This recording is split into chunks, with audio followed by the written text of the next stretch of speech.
అందరికీ మరణాత.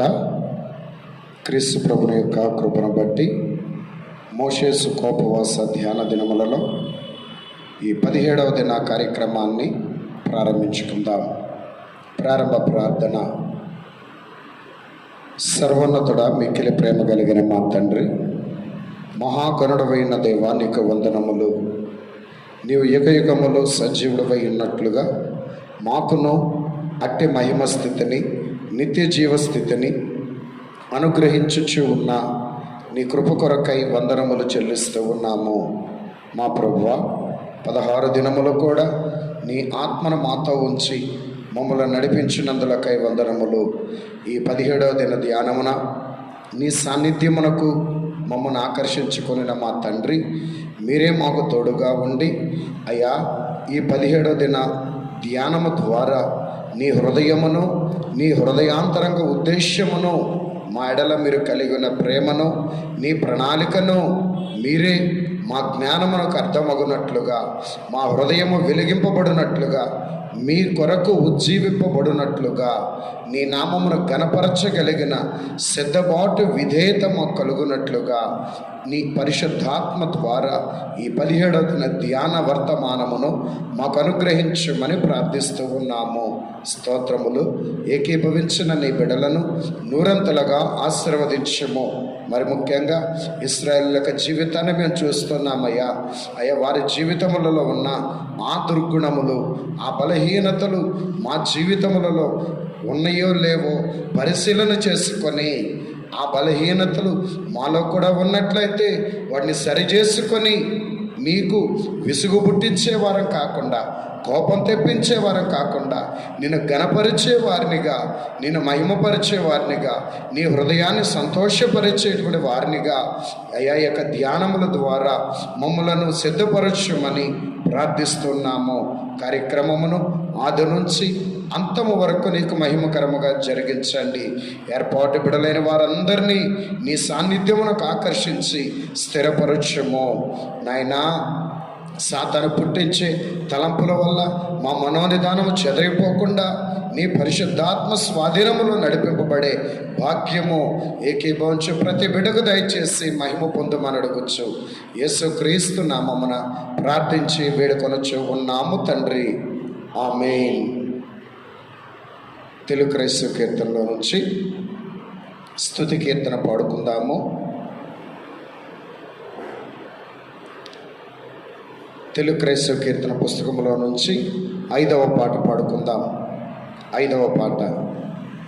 స్తోత్రము చేయము సృష్టికర్తకు, ఓ దేవా నరుడా. స్తోత్రము చేయము సృష్టికర్తకు, స్తోత్రము చేయము శుభకరమతితో.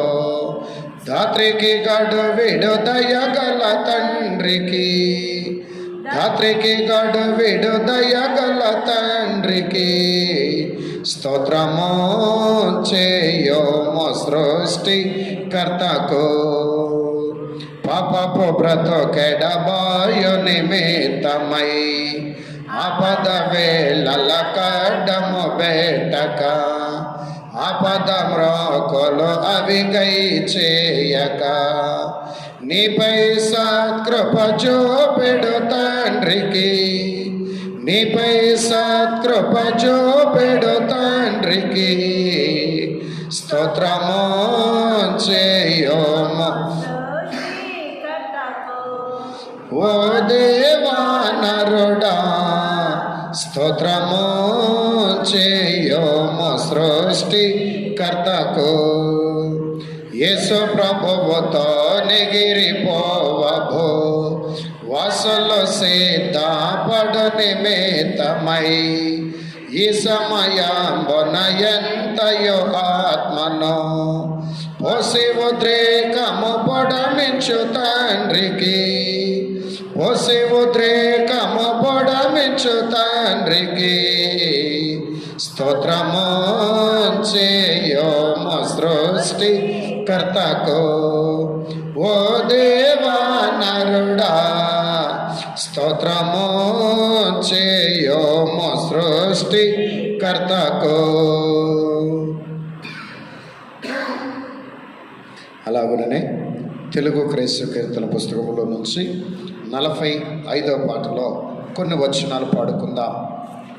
45వ పాట షారోను మైదానముతో సమమైన మైదానము అనేటువంటి పాట. 45వ పాటలో కొన్ని వచనాలు పాడుకుందాము. అనగా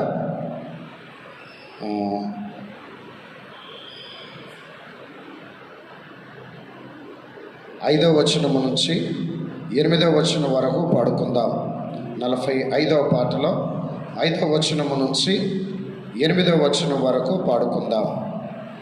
షారోను మైదానముతో సమమైన మైదానంబు ఏ రాజ్యమందు లేదు ఎంచి చూడగా, ఏ రాజ్యమందు లేదో ఎంచి చూడగా, షారోను పుష్పము వంటి సంఘవధువునకు క్రీస్తు ఏ రూపమిచ్చినోని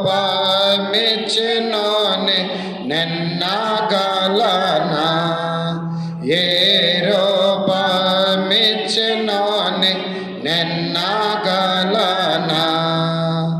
నానా వర్ణాల పువ్వులు నరదృష్టి నాకర్షించు, మానవ శుద్ధి ప్రభుని మదినాకర్షించు, మానవ శుద్ధి ప్రభుని మదినాకర్షించు.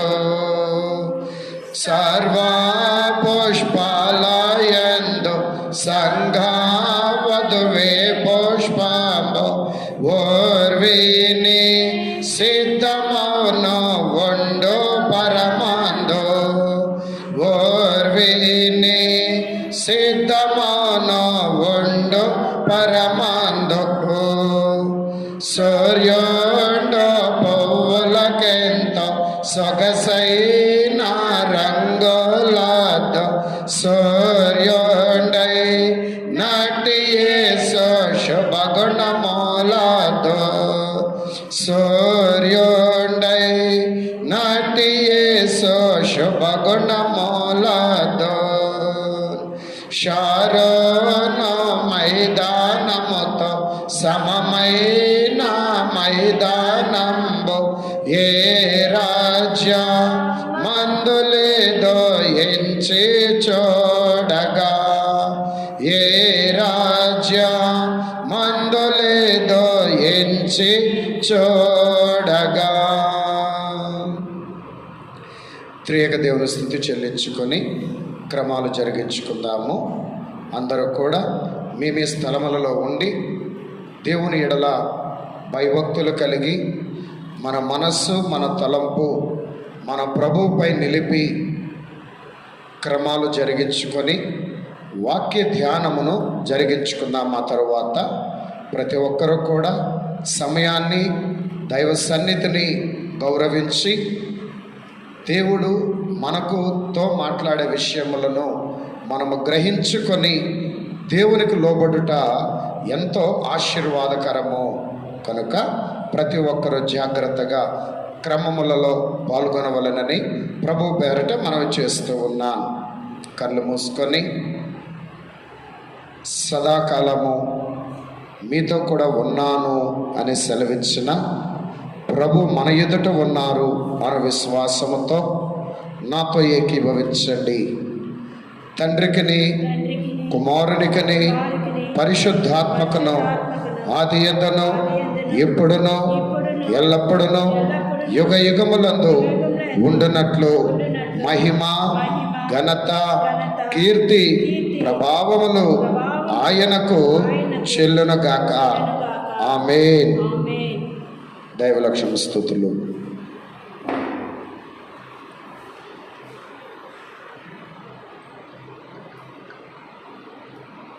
దైవలక్ష్మ స్తుతి. దేవా నీకు ఆది లేదు అని మేము అనుకున్నప్పుడు నీలోని అన్ని గుణములకు కూడా ఆది లేదు అని మేము గ్రహించుకొనుచున్నాము. నీకు అంతము లేదు అని మేము అనుకున్నప్పుడు నీలోని అన్ని గుణములకు కూడా అంతము లేదని మేము గ్రహించుకొనుచున్నాము. తండ్రిని, కుమారుని, పరిశుద్ధాత్మను మేము ఎట్లు విడదీయలేమో అట్లే కలిసి ఉన్న నీ గుణములను వేరు చేయలేము. ఒక లక్షణమును గురించి మా మనసులోనికి తలంపు వచ్చిన ఎడల లక్షణములన్నీ దొంతిగా జ్ఞాపకమునకు వచ్చునని తెలుసుకొనుచున్నాము. నీకు ఎన్ని దివ్య లక్షణములు ఉన్నవో అవన్నీ సమానముగా ఉన్నవి. అవన్నీ మాలో శాశ్వతంగా ఉండునట్లు ముద్ర వేరే కోరుచున్న నీకు అనేక స్తోత్రములు. ఆమేన్. హల్లెలూయా హల్లెలూయా హల్లెలూయా తండ్రి, హల్లెలూయా హల్లెలూయా హల్లెలూయా తండ్రి, కలకాలము నాటి హల్లెలూయా తండ్రి, కలకాలము నాటి హల్లెలూయా తండ్రి. సైతానజన్ సూత్రములు ప్రారంభ ప్రార్థన. ఓ త్రియేక దేవుడు అయిన తండ్రి, సాతానును ఎదిరించవలనని నీ వాక్య గ్రంథంలో వ్రాయించినావు. ఇదిగో ఇప్పుడే నీ సన్నిధానమందు వాటిని ఎదిరించున్నాము. మా ఎదిరింపుల వలన సైతానుకు వేదన, నిస్సత్తువ కలిగించుము. మా ఎదిరింపుల వలన నీకు మహిమ, సంగమునకు జయము కలిగించుము.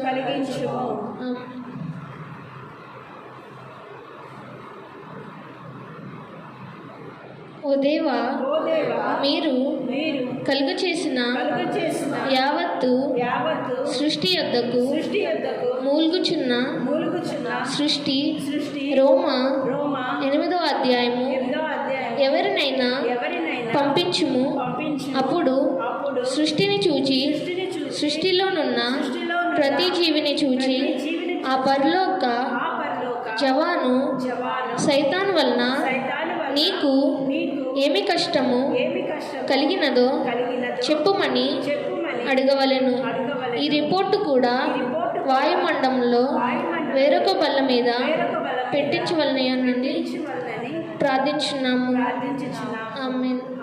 సాతాను సర్పమా, సర్వకార్యములందు శ్రమలతో కూడిన చావు నీకు. నరులను బాధించినప్పుడల్లా వ్రాతలో పడిన శిక్షలపై పడు నీకు. యూఫ్రటీస్ నది వద్ద ఉన్న భూతాలకు కలిగిన దుర్గతి కలుగు నీకు. విజ్ఞప్తి పత్రిక వెల్లడించక ముందే కంపము, భీతియు కలుగు నీకు. హేడెస్ అన్నమాట తలనొప్పి హింస నీకు. హర్మగెద్దోని యుద్ధము హడలు నీకు. కడుతెరుగు ఏం మొట్టికాయ నీకు. అగ్నిగుణమనంత నిరాశ నీకు. పో సాతాను. సమర్పణ ప్రార్థన స్థుతులు. భూగోళము మేము పుట్టక ముందే నీవు మాకు సమర్పించినావు. తరువాత నీవు సమర్పణ అయినావు గనుక మేము నీకు సమర్పించుకునవలెను. ఆ 2 గోళములు కాక మా ప్రాణమును శరీరమును సమర్పించినావు. పరలోకమునే మాకు సమర్పింపనై ఉన్నావు. కాబట్టి దానికి అంతము లేదు. కాన మా చిత్తము లేక ఇష్టము నీకు సమర్పింపవలను. ప్రభువా, ఇద్దరి సమర్పణలను గూర్చి మా జ్ఞానమును వెలిగించుము. మా మనస్సాక్షికి శుద్ధీకరించుము. మా ఆత్మను ప్రత్యక్షతతో నింపుము. ప్రార్థనను నా సమస్తమును అట్లే సమర్పించుకోమని త్వరలో రానయ్యున్న యేసు ప్రభు ద్వారా వేడుకుంటున్నాము. ఆమేన్. తనువంతటిని కిచ్చివేయు ధర్మ గుణము దయచేయుము తనువంతటిని కిచ్చివేయు పనికి వచ్చి నాట్లు నాని పనికి వచ్చి నాట్లు నాని పనికి వాడు కోము తండ్రి నీకు ఏమి ఇవ్వగలను. రాకడ ప్రార్థనా స్థుతులు. మృతులు వచ్చినప్పటికీ నమ్మనే నమ్మరు అని అబ్రహాము ధనవంతునితో చెప్పెను. లూకా 16:31. ఆ మాట చెప్పిన తర్వాత నీవు లేచినావు, దోర్కా లేచినది. మృతులు లేచి వచ్చిన నమ్మరని చెప్పిన తర్వాత నీవు లేచినావు, దోర్కాను లేపినావు గనుక ఆ మాట తర్వాత వచ్చిన ఈ మా కాలంలో కూడా కొంతమందిని లేపుము. అయితే యేసు ప్రభువా, నీవు భూలోకానికి నరరూపిగా రాకముందు కూడా లేపినావు. ఎలీషా కాలంలో లేపినావు కదా. రాజులు 2వ గ్రంథము 4:37. గనుక పాత నిబంధన కాలంలోను క్రొత్త నిబంధన కాలంలోను మృతులను లేపినావు అనేది ఉన్నది. కనుక ఇప్పుడు మేము అడుగుచున్నాము, ఇది సంఘకాలము. ఆమేన్. సభను ప్రభుని గురించి శుభవార్త వినుచు చేపుచు సుఖింపగలను. శుభవార్త వినుచు చేపుచు సుఖింపగలను. ప్రార్థన చేసుకుందాము. మహాపరిశుద్ధుడైన మా తండ్రి, ప్రేమాస్వరూపుడా, నిత్యము నీ వాత్సల్యతను మా మీద వర్షము వలె కురిపించుచున్న దైవమా, ఇశ్రాయేలుకు ముందు వెనుక నడిచిన దైవమా, అబ్రహాము యాకోబు ఇస్సాకు దేవుడా, మా దేవుడవైన తండ్రి, యేసుక్రీస్తుగా ఇలకు వచ్చి మా సర్వముగా మారిన యేసయ్య, మీ యొక్క బంగారు పాదములకు నమస్కారములు నా తండ్రి. దేవా, నిష్మే ఈ యొక్క ధ్యాన దినములలో మేము ఉంటుండగా అనుదినము నీ యొక్క వాక్యమును మాకు అందిస్తూ ఉన్నావు, మా ఆత్మలను బలపరుస్తూ ఉన్నావు. ఆనాడు ఇశ్రాయేలీలకు ఎలాగున నీ ఆజ్ఞలను ఇచ్చి ప్రతిదినము వారు కోరిన విధముగా వారికి ఆహారమునిస్తూ నీటిని ఇస్తూ నీ మహిమను కనపరుస్తూ వారికి ఎదురుగా వచ్చిన వాటన్నిటిని కూడా పాయలు చేసి నీ యొక్క మహిమా ప్రభావమును వారి విషయంలో వెల్లడి చేసి ఐగుప్తు అనే దాసత్వంలో నుంచి నీ బిడ్డలను నీవే తీసుకొని వచ్చి, దేవా, ఐగుప్తు నుంచి నీ బిడ్డలను ప్రత్యేకించుకొని మీరు నా స్వాస్థ్యమని నీ సెలవిచ్చి నీ స్వకీయ సంపాద్యముగా చేసుకొని నీ బిడ్డలకు అనుదినము కనబడుచు నీ యొక్క వాక్కులను వినిపింప చేయించిన తండ్రి, మహోన్నతుడా, నీకే స్తోత్రములు నా తండ్రి. దేవా, ఇశ్రాయేలీయులకు ఎలాగునా అది చేయకూడదు, ఇది చేయకూడదు, ఈ ఆజ్ఞలు చేయవలనని, ఎలాగున నిన్ను పూజించవలను, ఎలాగున నిన్ను స్తుతించవలను, ఎలాగున నీ మహిమను కుమారులకు తెలియచేయవలను సమస్తమును కూడా నీవే బోధపరిచినావు. ఈ దినమున తండ్రి, నీ సేవకుని కూడా నీ సిలువ చాటున మరుగుపరుచుకొని మేము ఏది చేయవలను, ఏది చేయకూడదో, ఎలాగున ఉండవలను, ఏమి చేయవలను, ఎటువంటి మనస్తత్వము కలిగిన వారమై ఉండవలను, ఎటువంటి ధైర్యము కలిగిన వారమై ఉండవలను, ఎటువంటి పౌరుషము నీ కొరకు, నీ మిషన్ కొరకు దేవా, నీ నామకీర్తి కొరకు మేము ఎలాగన జీవించవలెను దేవా, సమస్తమును కూడా ప్రధాన యాజకుడుగా నీవే దిగివచ్చి నీవే మాకు బోధ చేయమని ప్రార్థిస్తున్నాము తండ్రి. దేవా, నీ యొక్క సేవకుని కూడా దేవా, ఆనాడు మోషే గారు నేను నత్తివాడను, మాట్లాడలేను అని అన్నప్పుడు నీవు గద్దించి నల్లకు నోరిచ్చిన వాడని ఎవడని నువ్వు గద్దించి అతనికి తోడుగా అబ్రహాం తన యొక్క అహరోను గాని నువ్వు తోడుగా ఉంచి నీ మాటలన్నిటినీ కూడా నీవు ఆ ఫరో రాజుకు తెలియచేస్తావు, ఇశ్రాయేలు ప్రజలకు తెలియచేస్తావు. దేవా, ఈ దినమున నా తండ్రి నీ బోధకుని ద్వారా నీవే మాతో మాట్లాడి మమ్మల్ని బలపరచి సమస్తమును కూడా నీవే బోధపరచుమని, మమ్మల్ని బలపరచుటకు, మమ్మల్ని సరిచేయటకు, మమ్మల్ని హెచ్చరించుటకు దిగివచ్చిన యేసుక్రీస్తు వారి నామంలో అడిగి వేడుకొంచున్నాను పరమ తండ్రి. ఆమేన్.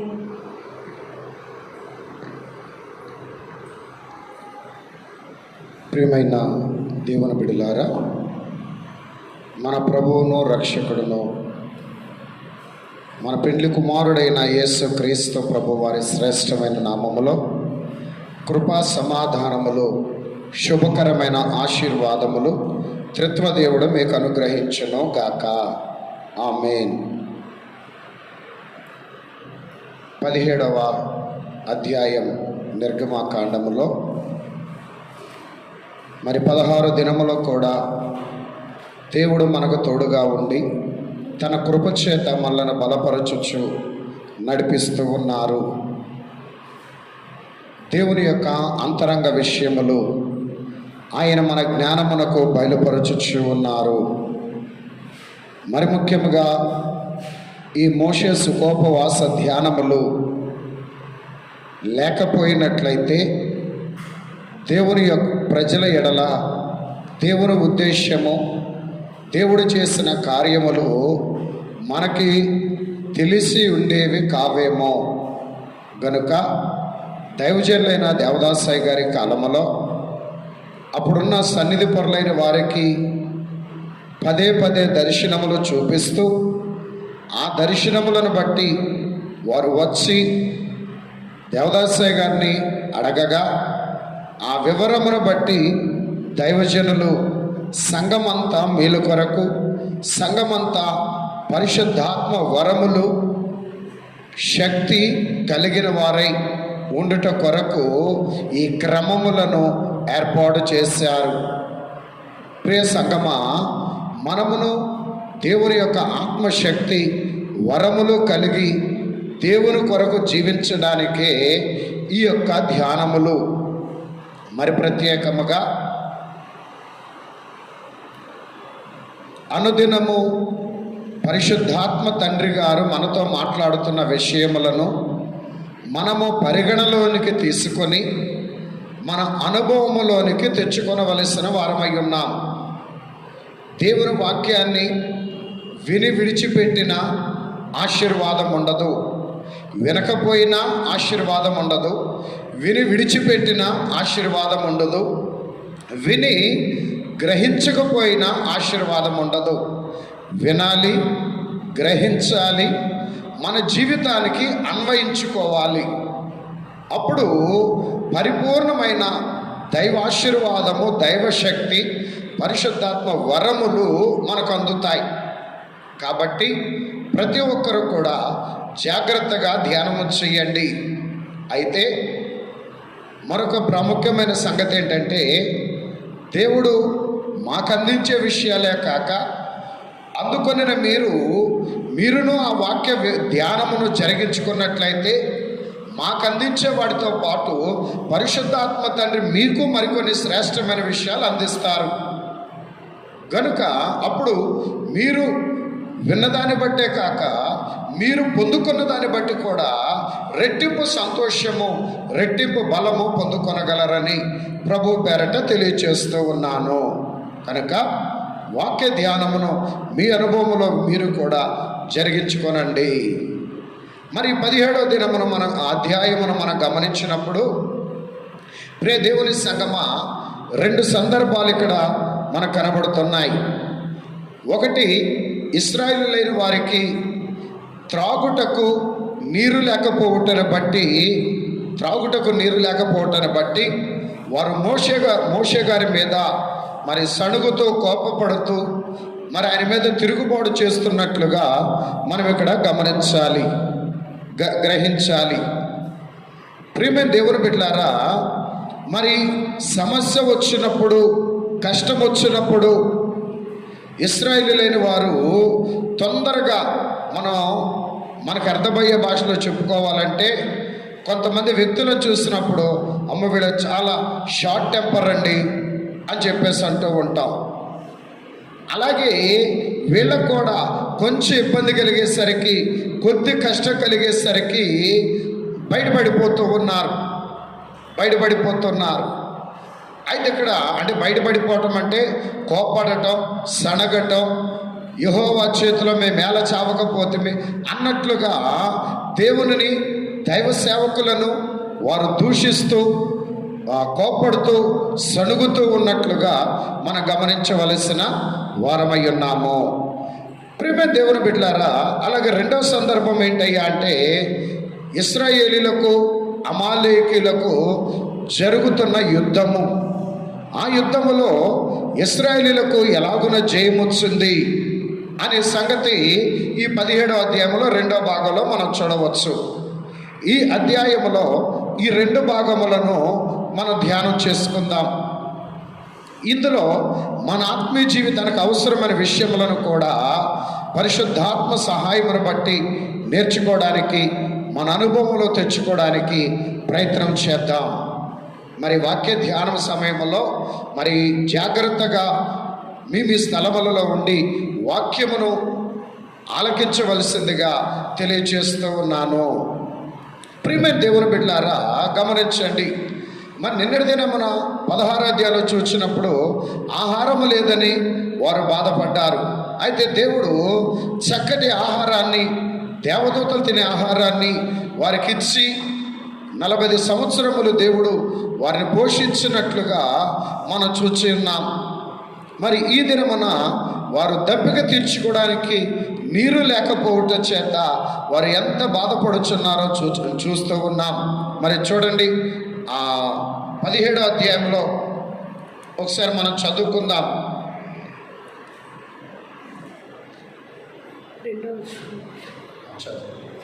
రెండవ వచనం చదువుకుందాం. మోషేతో వాదించుచు త్రాగుటకు మాకు నీళ్ళిమ్మని అడగగా, మోషే, మీరు నాతో వాదించనేలా, యెహోవాను శోధించనేలా అని వారితో చెప్పెను. అక్కడ ప్రజలు నీళ్ళు లేక దప్పికొని మోషే మీద సనుగుచు, ఇదెందుకు? మమ్మను, మా పిల్లలను, మా పశువులను దప్పిచేత చంపుటకు ఐగుప్తులో నుండి ఇక్కడికి తీసుకుని వచ్చితిరనెను. చూడండి, ఇక్కడ ఇశ్రాయేలీయుల యొక్క స్థితి. ఎందుకు మమ్మల్ని ఇక్కడ తీసుకుని వచ్చారు? మమ్మలను, మా పశువులను దప్పిక చేత చంపుటకు తీసుకుని వచ్చారా అని చెప్పి వారు మోషే గారి మీద కోపడుతూ ఉన్నారు. అయితే మోషే గారు దేవుని సన్నిధికి వచ్చి దేవునితో మాట్లాడుతూ మోషే గారు ఏమంటున్నారంటే 4వ వచనములో, అప్పుడు మోషే యెహోవాకు మొరపెట్టుచు, ఈ ప్రజలను నేనేమి చేయుదును? కొంతసేపటికి నన్ను రాళ్లతో కొట్టి చంపుదురనెను. చూడండి, ఇక్కడ మోషే గారు దేవుని సన్నిధికి వచ్చి ప్రార్థన చేస్తూ ఉన్నాడండి. దేవుని పాదాల దగ్గర మొర్ర పెడుతూ ఉన్నారు. ప్రియమైన దేవుని బిడ్డలారా, ఇక్కడ ఇశ్రాయేలీలో ఉన్న ఒక పెద్ద లోపము లేదా వారిలో ఉన్న ఒక పెద్ద బలహీనత ఏమిటి అనగా, ఏదైనా కావలసి వచ్చినప్పుడు వారికి ఏదన్నా వారి అవసరత అనుకున్నప్పుడు అందనప్పుడు వారు చేస్తున్న పెద్ద పొరపాటు ఏంటంటే మోషే గారి మీద కోపడుతున్నారు కానీ దేవుని సన్నిధికి వచ్చి ప్రార్థన చేయలేకపోతున్నారు. ఇది చాలా పెద్ద బలహీనత. సాతాను ప్రేరేపణ, వారిలో ఉన్న పాపపు దుస్థితిని బట్టి కోపడుతున్నారు, సణుగుతున్నారు, తిరుగుబాటు చేస్తూ ఉన్నారు, దేవునిని అపార్థం చేసుకుంటున్నారు, దేవుని ఎడల కృతజ్ఞత లేకుండా ఉంటున్నారు.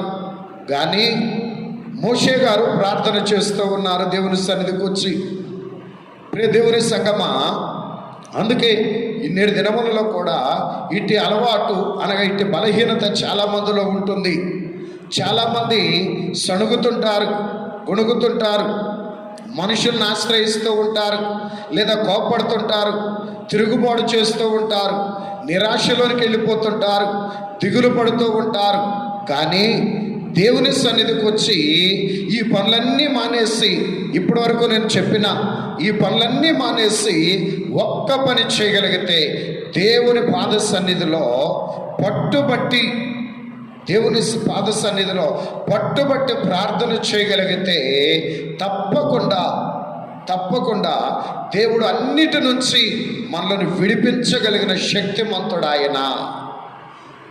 మనలో అట్టి ప్రార్థన కొరకే ప్రభు ఎదురు చూస్తూ ఉంటారండి. అట్టి ప్రార్థన కొరకే ఎదురు చూస్తూ ఉంటారు. ఈ పనులన్నీ చేయగలుగుతున్నారు, కానీ ఈ ఒక్క పని చేయలేకపోతున్నారు.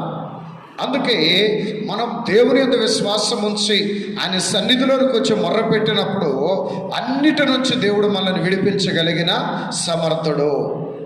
మోషే గారు ప్రార్థన చేస్తున్నప్పుడు మోషే గారికి జవాబిచ్చిన దేవుడు మనకివ్వడా? మోషే గారికి జవాబిచ్చిన దేవుడు మనకు జవాబిస్తాడు. మోషే గారి ప్రార్థనకి నెరవేర్పించిన దేవుడు మన ప్రార్థన కూడా నెరవేర్పిస్తాడు.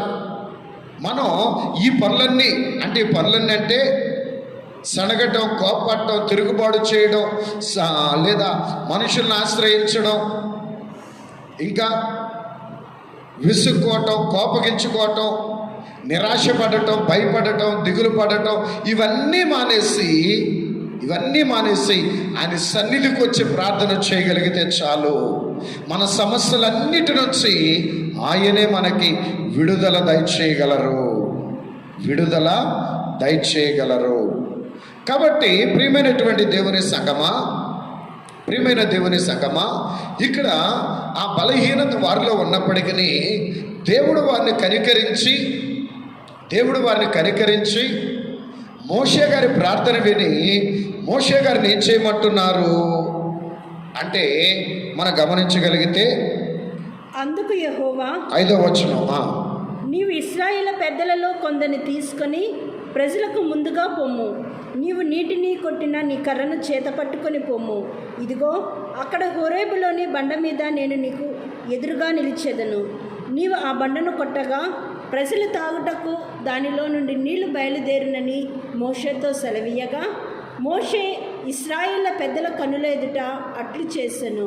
చూడండి, దేవుని ప్రేమ ఎంత గొప్పది, దేవుని కృప ఎంత గొప్పది అంటే, వీళ్ళు ఎంత కోపగించుకున్నా, సణిగినా, గొణిగినా, తిరుగుబాటు చేసినా మోషే గారు దేవుని సన్నిధిలో వీళ్ళందరి కోసం ప్రార్థన చేయడాన్ని బట్టి దేవుడు కనికరిస్తూ ఉన్నారు. ఎందుకు దేవుడు ప్రేమామయుడు అంటున్నానంటే, వీరు ఎంత చేసినా వారి మీద కోపడట్లేదండి. ఆయన వారి అయోగ్యతను ఆయన మన్నించి, ఆయన క్షమించి, మోషే ఇదిగో నేను ఆ బండ మీద ఉంటాను, ఆ బండ నీవు కొట్టు, ఆ బండలోంచి వారికి నీళ్ళు ఇస్తాను అని చెప్పి ప్రభు అంటున్నారు. నిజంగా ఎంతైనా కోపడవచ్చు. ఎన్ని మేలు చేశాను వీళ్ళ కోసం, ఎన్ని అద్భుతాలు చేశాను, వారు ఏం కావాలంటే అవి ఇచ్చారు కదా, మాంసాహారం కావాలంటే ఇచ్చారు కదా, అయినా కూడా ఎందుకు వీళ్ళు ఇలా చేస్తున్నారు, నేనే యెహోవానని ఎందుకు తెలుసుకోలేకపోతున్నారు అని దేవాది దేవుడు వారి మీద కోపడవలసింది పోయి కోపపడట్లేదండి. ఆయన కోపడట్లా, ప్రేమతో కనికరిస్తూ ఉన్నారు. అందుకే దేవుడు ఎంత ప్రేమ కలిగిన వాడో, అనాది నుంచి ఈ దినము నుంచి రేపు రెండో రాకడి దినము వరకును ఆయన ప్రేమ కలిగిన వాడు. అంతేకాదండి, అంత్య తీర్పు వరకు కూడా ఆయన ప్రేమ కలిగిన దేవుడు. ఎవరి మీద ఆయన కోప్పడే దేవుడు కాదు, అలాగని ఎవరిని నరకానికి పంపించేవాడు కాదండి. ఒకవేళ రెండో రాకడలో పెళ్లి కుమార్తె సంఘము ఎత్తబడిన తర్వాత కూడా భూమి మీద 7 ఏండ్లు శ్రమలుంటాయి.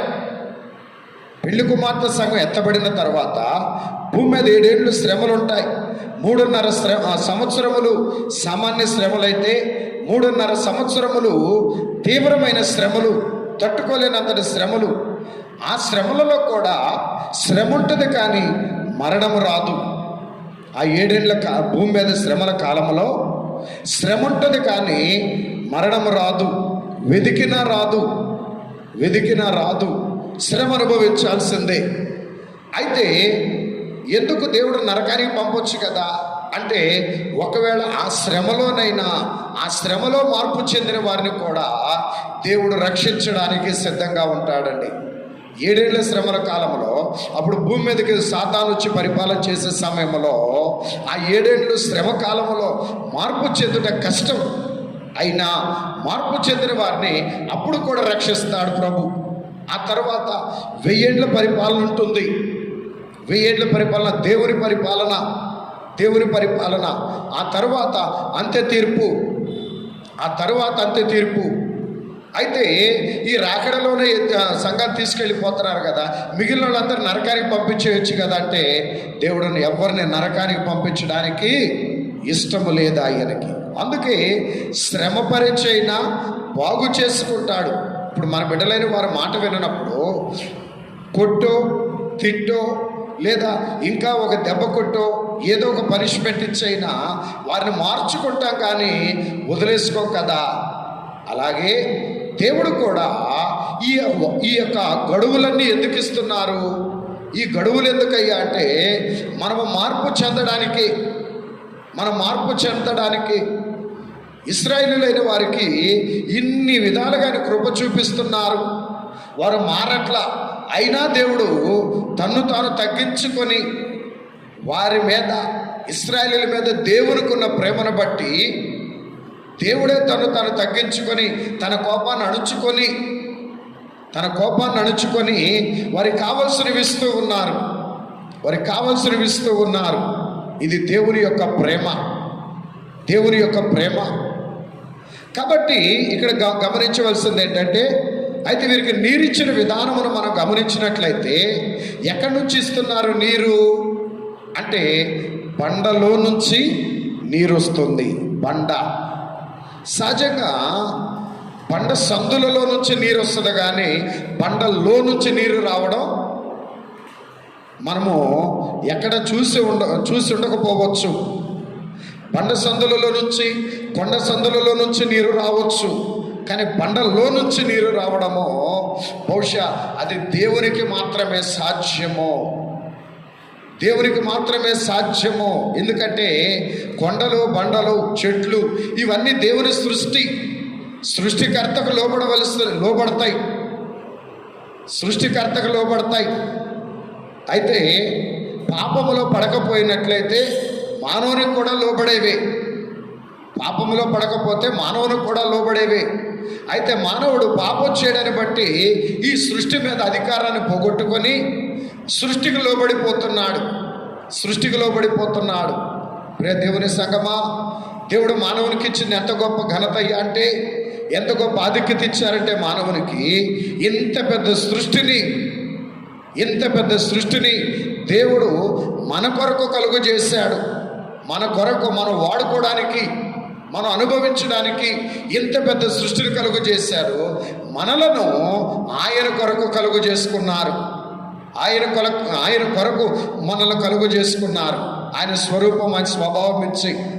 అయితే మానవుడు సాతాను మాయలో పడిపోయి, పాపములో పడి, ఆ అధికారాన్ని, ఆ ప్రభావాన్ని, ఆ మహిమను పోగొట్టుకొని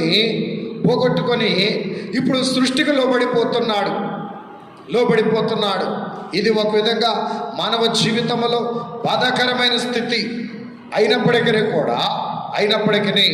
ఎవరైతే దైవ సన్నిధి అనుభవం కలిగిన వారై ఉంటారో, సీనా పర్వతం మీద మోషే గారి వలె దైవ సన్నిధి అనుభవం కలిగిన వారు ఎవరైతే ఉంటారో, ఖచ్చితంగా దేవుడు అట్టి అధికారాన్ని మరలా అనుగ్రహించువాడు. అట్టి ఆధిక్యతను మరలా అనుగ్రహించువాడు మన తండ్రి. అంత ప్రేమ కలిగిన వాడండి. అయితే ఇక్కడ బండలో నుంచి ఆయన నీరుస్తున్నారు. అయితే బండలో నుంచి నీరు ఎలాగొస్తుంది? నీవు ఆ బండను కొడితే నీళ్ళు వస్తాయి అని చెప్పేస్తాను అంటున్నారు. బండను కొడితే నీరు ఎలాగొస్తుంది? బండలో నుంచి ఏమండి, బండలో నుంచి నీరు ఎలాగొస్తుంది? వస్తుందంటారా? మీ దగ్గరలో ఉన్న ఒక పెద్ద బండను చూసి కర్రతో కొట్టి చూడండి, నీరు వస్తుందేమో. బహుశా మనం ఆ బండను మనం వెళ్ళి కొడితే రాకపోవచ్చు.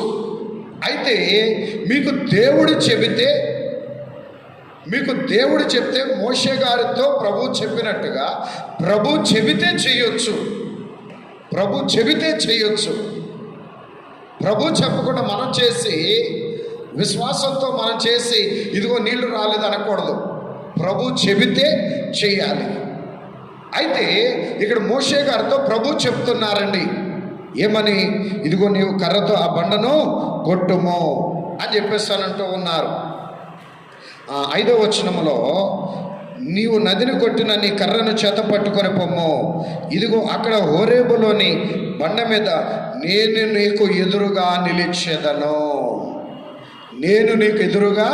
నిలిచేదను. ఆ బండలో నుంచి నీరు ఎలాగొచ్చిందంటే, సహజంగా బండలో నుంచి నీరు రాదండి. ఆ బండ మీద ఎవరు నిలవబడ్డారు? ప్రభు అయిన క్రీస్తు ఆ బండ మీద నిలవబడ్డారండి. దేవుని కుమారుడు, మన రక్షకుడు, మన ప్రాణప్రియుడైన యేసు క్రీస్తు ప్రభు వారు ఆ బండ మీద నిలవబడ్డారు. ఆ బండలో నుంచి నీరంటే క్రీస్తులో నుంచి వచ్చింది. ఆ బండ మీద క్రీస్తు నిలవబడ్డారు. ఆ బండ మీద మన ప్రభుని క్రీస్తు నిలవబడ్డారండి. అందుచేత ఆ క్రీస్తులో నుంచి బండలో నుంచి ఇశ్రాయేలీయులకు నీరు వచ్చింది. వారి పశువులకు కావలసినంత సమృద్ధి అయిన నీరు వచ్చింది. ఎన్ని లక్షల మందికి కావలసినంతటి నీరు వచ్చింది. ఎందుకంటే ఆ బండకి అది జీవం లేనిదే. కానీ ఆ బండకంత విలువ, బండలోంచి నీరు ఎందుకు వచ్చిందంటే బండ మీద క్రీస్తు ఉండుటను బట్టి. అందుకే పౌలు గారు కొరింథీ పత్రికలో రాస్తున్నారు, ఆ బండ క్రీస్తు అని. కొరింథీకి రాసిన మొదటి పత్రిక 10వ అధ్యాయంలో 4వ వచనాన్ని చదవండి. అందరూ ఆత్మ సంబంధమైన ఒకే పానీయమును పానము చేసిరి, ఏలైనగా తమను వెంబడించిన ఆత్మ సంబంధమైన బండలోనిది త్రాగిరి, ఆ బండ క్రీస్తే. తమను వెంబడించిన ఆత్మ సంబంధమైన బండలోనిది త్రాగిరి. తన్ను వెంబడించిన ఆత్మ సంబంధమైన బండ ఎవరయ్యా అంటే ప్రభువైన యేసు క్రీస్తు.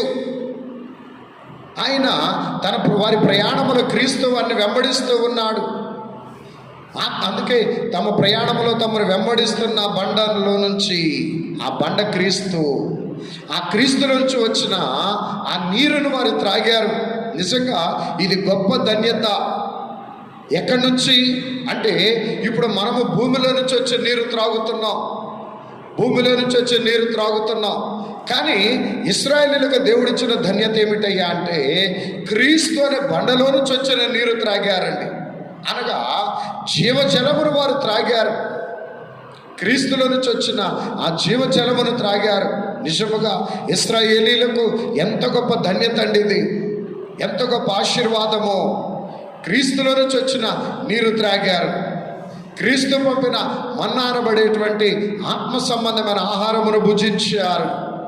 అలాగే సర్వ సృష్టికర్త, రక్షణకర్త, ఆదరణకర్త త్రియేక దేవుని ద్వారా నడిపించబడుతున్న ఇశ్రాయేలీయులు ఎంత గొప్ప ధన్యులు. ఈ రోజున మనకు కూడా అట్టి ధన్యతను ఆయన అనుగ్రహిస్తూ ఉన్నారు.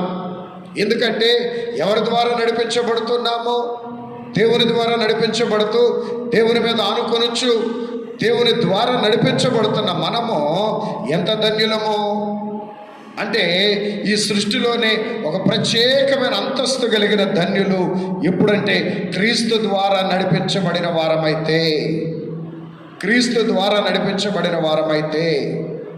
ప్రియమైన దేవుని బిడ్డలారా, బైబిల్ మిషన్ సేవకులముగా దేవుడు అట్టి ధన్యత మాకు అనుగ్రహించారు. నిలువు సొమ్ము, నికరమైన రాబడి లేనటువంటి స్థితి కలిగిన మమ్ములను ఆయన నడిపిస్తూ ఉన్నాడు. ఇన్ని సంవత్సరముల నుంచి ఆయన సేవలో, ఆయన కృపలో మాకే ఆస్తులు లేవు, ఏ జీతాలు లేవు, ఏ విదేశీ రాబడులు లేవు. అయితే దేవుని యొక్క కృప ఏమిటి దేవుని యొక్క కృప ఏమిటనగా ఈ భయంకరమైన దినములలో సైతము కూడా క్రీస్తు ద్వారా, ఆయన కృప ద్వారా నడిపించబడుతూ, పోషింపబడుతూ, సంరక్షింపబడుతూ ఉన్నామని దేవుని సేవకులుగా ఆ స్థితిని అనుభవించుచున్న మేము ధైర్యంగా చెప్పగలుగుతూ ఉన్నాం. కేవలము దేవుని యొక్క కృపను బట్టి మాత్రమే, ఇది మా గొప్పతనమును బట్టి కూడా కాదండి, ఇది మేమేదో కష్టపడి పని చేస్తున్నామని కాదు, దేవుని కృపను బట్టే ఇది మేము పొందుకోగలుగుతున్నాము అని దైవ సేవకునిగా, దేవుని ద్వారా నడిపించబడుతున్న వారంగా మేము ధైర్యంగా చెప్పగలము. కాబట్టి ఆ బండలో నుంచి వచ్చే జీవజలమును ఇశ్రాయేలీయులు పుచ్చుకున్నారు. ఇంతవరకు మనం గమనించాం. ఇంకొంచెం ఇక్కడ ఈ సందర్భం గురించి మరికొన్ని విషయాలు మనం చూసినట్లయితే ఇశ్రాయేలీయులు ఇప్పటి వరకు వారు చేసిన, ఇదిగో మాకు దప్పిక కోసం నీరు లేదని పోరాడి సణిగి గొణిగి చివరికి క్రీస్తు బండలో నుంచి ఇచ్చిన నీరు త్రాగి ఇంత చేసింది వారు శారీరక దప్పిక తీర్చుకోవడానికి, కానీ ఆ ఇశ్రాయేలీయులు అనబడే దైవ జనాంగము దేవుని దప్పికను తీర్చలేకపోతున్నారు. దేవుని ద్వారా వీరి యొక్క దప్పిక తీర్చుకుంటున్నారు.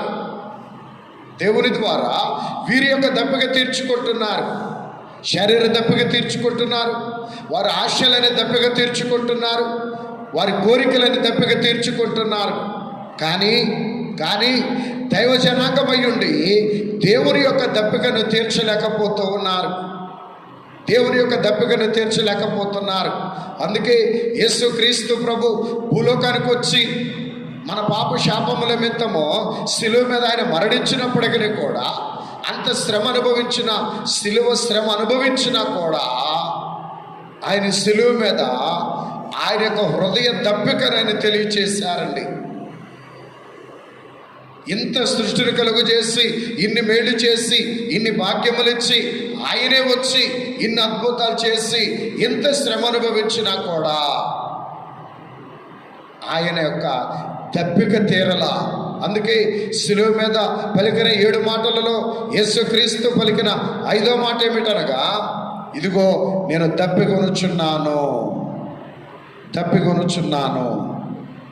ఆయన దప్పిక తీరలేదు. ఎందుకనగా ఆయన దప్పిక తీర్చేటువంటి విశ్వాసులు లేరు. ఆయన బోధలు వింటున్నారు, ఆయన ఆశీర్వాదాలు పొందుకుంటున్నారు, ఆయన ఇచ్చే భాగ్యాలు పొందుకుంటున్నారు, కానీ ఆయన దప్పిక తీర్చలేకపోతున్నారు. ఎలాగ తీర్చాలి ఆయన దప్పిక ఎలా తీర్చాలి? ఇప్పటికీ ఆయన దప్పిక తీరలేదు. ఇప్పటికీ ఆయన మన విషయంలో దప్పికొనిన వాడుగానే ఉంటున్నాడు. పురాణ గ్రంథం 22వ అధ్యాయము 17వ వచనములో చూచినప్పుడు, ఆత్మయు పెండ్లి కుమార్తెయు రమ్ము అని చెప్పుచున్నారు, వినువాడును రమ్ము అని చెప్పవలను. దప్పికొనిన వానిని రానిమ్ము, ఇచ్చేయించు వానిని జీవజలములను ఉచితముగా పుచ్చుకొననిమ్ము. ప్రేమ దేవుని బిడ్డలారా, దప్పికొనిన వానిని రానిమ్ము, ఇచ్చేయించు వానిని రానిమ్ము. దేనికి? జీవజలములను పుచ్చుకొనుటకు ఉచితముగా ఇస్తున్నాడు. ఏమండి, ఇశ్రాయేలీయులకు అరణ్యములో ఆ బండ నుంచి నీరు దేవుడు ఉచితంగానే ఇచ్చాడు వారు అడిగిన దాన్ని బట్టి. అలాగే మారా నీటిని ఆయన ఉచితంగానే ఇచ్చాడు. అలాగే సమరయ స్త్రీకి ఆయన ఉచితంగానే ఇచ్చాడు కదా. అలాగే మన ఆశలు, మన కోరికలు ఆయన అన్నీ కూడా ఉచితంగానే తీరుస్తున్నాడు కదా. ప్రేమ దేవుని బిడ్డలారా, అయినప్పటికీ ఇప్పటికే పురాణ గ్రంథం ద్వారా, యోహాను గారి ద్వారా ఆయన మనం పిలుస్తూనే ఉన్నాడు, దప్పికొనిన వారిని రానిమ్ము. నిజమే, ఇంకా మనం అందుకే అంటున్నారు, మీరు నా నామము నన్ను ఏమడిగినా నేను చేస్తానంటున్నాడు. ఏ విషయంలో దప్పికొనుకున్నా ఆయన దగ్గరకు వస్తే ఆయనే మన దప్పిక తీరుస్తానంటున్నాడు. మన ఆశని దప్పిక తీరుస్తానంటున్నాడు. మన ఇచ్చ అంటే కోరిక, ఇచ్చువానిని రానిమ్ము అంటున్నాడు. మన ఇచ్చ అంటే కోరిక. మన కోరికను ఆయన తీర్చడానికి సిద్ధంగా ఉన్నాడు. మన దప్పిక తీర్చడానికి సిద్ధంగా ఉన్నాడు. అయితే ప్రియమైన దేవుని బిడ్డలారా, ఆయన ద్వారా, క్రీస్తు ద్వారా మన దప్పిక తీర్చుకుంటున్నాం, మన ఆశలు తీర్చుకుంటున్నాం, మన ఆకలి తీర్చుకుంటున్నాం, మన అవసరతలు తీరుస్తున్నారు, మనకు అన్నీ చేస్తూ ఉన్నారు. ఆయన మన దప్పికని తీరుస్తూ ఉన్నాడు. అయితే దేవుని దప్పికను మనం తీర్చగలుగుతున్నామా? దేవుని ఆకలి మనం తీర్చగలుగుతున్నామా? దేవుని ఆకలి ఏంటైన దప్పిక, ఏంటైన ఆకలి? ఏమండి, ఏంటైన దప్పిక, ఏంటైన ఆకలి అంటే మన జీవితంలో హృదయపూర్వకమైన పరిపూర్ణమైన పరిశుద్ధ జీవితము, మన జీవితంలో పరిపూర్ణమైన పరిశుద్ధ జీవితము. రెండవది దైవ చిత్తమును నెరవేర్చుట. మనము దైవ చిత్తాన్ని నెరవేర్చే వారముగా మార్పు చెందాలి. అలాగే సార్వత్రిక క్రైస్తవ సంఘ అంతస్తులో నుంచి మగ శిశువు అంతస్తులోనికి మనం రావాలి. సార్వత్రిక క్రైస్తవ సంఘ అంతస్తులో నుంచి మగ శిశువు అంతస్తులోనికి మనం రావాలి. ఇదే మన ఎడల దేవుని దప్పిక. ఒకటి, పరిశుద్ధ జీవితము. మనం పరిశుద్ధ జీవిత విధానం కలిగిన వారమై ఉండాలి అనేది ఆయన దప్పిక. రెండవది, దైవ చిత్తమును నెరవేర్చే వారముగా మనం ఉండాలి, అలాగున మార్పు చెందాలి. ఇదొక దప్పిక. మూడవది, సార్వత్రిక క్రైస్తవ సంఘ అంతస్తులో నుంచి మగ శిశువు యొక్క అంతస్తులోనికి, అనగా పెండ్లి కుమార్తె అంతస్తులోనికి. ఎందుకయ్యా అంటే ప్రకటన గ్రంథం 12వ అధ్యాయంలో గర్భము ధరించిన స్త్రీ సార్వత్రిక క్రైస్తవ సంఘానికి సాదృశ్యంగా ఉంటే ఆ స్త్రీ విడవబడింది. ఆ స్త్రీ గర్భములో నుంచి వచ్చిన మగ శిశువు దేవుని యొద్దకు, ఆయన సింహాసనం యొద్దకు కొనిపోబడిన అన్నట్లుగా ప్రకటన గ్రంథం 12వ అధ్యాయము 5వ వచనం చూడండి. సమస్త జనములను ఇనుపదండముతో ఏలనయున్న ఒక మగ శిశువును ఆమె కనగా ఆమె శిశువు దేవుని యొద్దకును ఆయన సింహాసనం యొద్దకును కొనిపోబడెను. చూడండి ప్రియమైన దేవుని బిడ్డలారా, రేపు 1000 ఏళ్ల పరిపాలనలో సమస్త జనములను ఇనుప దండముతో ఏలనయ్యున్న మగ శిశువు. ఈ మగ శిశువు ఎవరయ్యా అంటే పెండ్లి కుమార్తె సంఘము. ఆ పెళ్లి కుమార్తె రాకడ మేఘములో ఏమైందయ్యా అంటే దేవుని యొద్దకు, ఆయన సింహాసనం యొద్దకు కొనిపోబడినది. అయితే ఇక్కడ గమనించండి, స్త్రీ, ఆ గర్భం ధరించిన స్త్రీ క్రైస్తవ సంఘానికి సాదృశ్యంగా ఉంది. క్రైస్తవ సంఘము దేవుని యొద్ద కొనిపోబడలేదు, కానీ ఆమె గర్భములో నుంచి వచ్చిన మగ శిశు. గర్భము అంటే దేవుని పాద సన్నిధి. గర్భము అంటే, స్త్రీ గర్భము అంటే అక్కడ దేవుని పాద సన్నిధి. క్రైస్తవులు అనబడేటువంటి వారు, క్రైస్తవ సంఘము అనుభవంలో ఉన్నటువంటి వారు, విశ్వాసులు అనబడే వారు దేవుని గర్భమనబడే దేవుని పాద సన్నిధి అనుభవం కలిగిన వారు ఎవరైతే ఉంటారో వారే దేవుని యొద్దకు, ఆయన సింహాసనం యొద్దకు కొనిపోబడతారు. ఆ కొనిపోబడిన పెళ్లి కుమార్తె సంఘమే 1000 ఏళ్లలో సమస్త జనములను ఇనుప దండముతో ఏలేటువంటి పెళ్లి కుమార్తె సంఘము. కాబట్టి అట్టి సన్నిధి అనుభవం కలిగినటువంటి సంఘము నిత్యము అంటే రాకడ మేఘముకుటకు సిద్ధపడే వధువు సంఘము. నిరంతరము ఎట్టి స్థితిలో ఉంటుంది? ఎటువంటి స్థితిలో ఉంటుందయ్యా అంటే 47వ పాటలో మొదటి వచనం, తెలుగు క్రైస్తవ కీర్తనలో 47వ పాటలో మొదటి వచనాన్ని మనం చూస్తే, వరుని ప్రేమ స్మరణతోనే